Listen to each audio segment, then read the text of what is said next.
Dapat litisin si Sara Duterte dyan sa Senado. Huwag niyong protektahan Duterte 13. Yan mismo ang sinasabi ng taong bayan.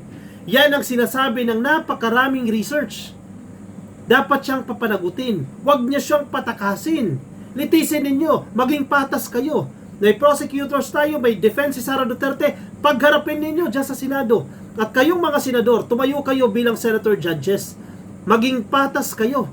Nagbabantay ang taong bayan. Pakinggan natin. Kung magaling ang prosecutors, they have all the evidence. I-present nila lahat ng ebidensya dyan. If they have the witness, i-presenta nila yung kanilang witnesses. Ang kampo ni Sara Duterte, yung defense natin, kung may counter-attack kayo dyan sa sinasabi ng mga prosecutors, then allow them. Ipakita ng both sides. Ano yung pagkakamali? Ano yung pruweba? Ano yung rason ng dalawang kampo? At kayong mga senator judges, 24 po kayo, di ba? Alam namin yung Duterte 13, madumi na kayo. Pero sana makinig kayo sa taong bayan.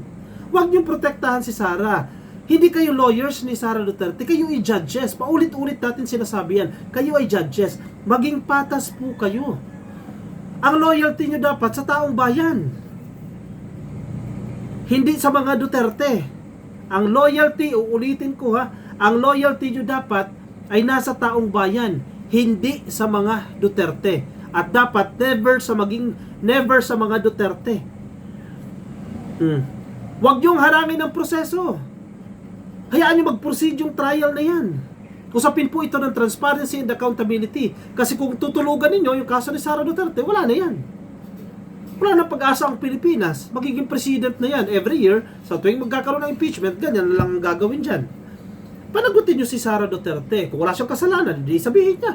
Kung wala siyang kasalanan, then maging patas kayo sa pagdinig. Ganun lang kasimple yun.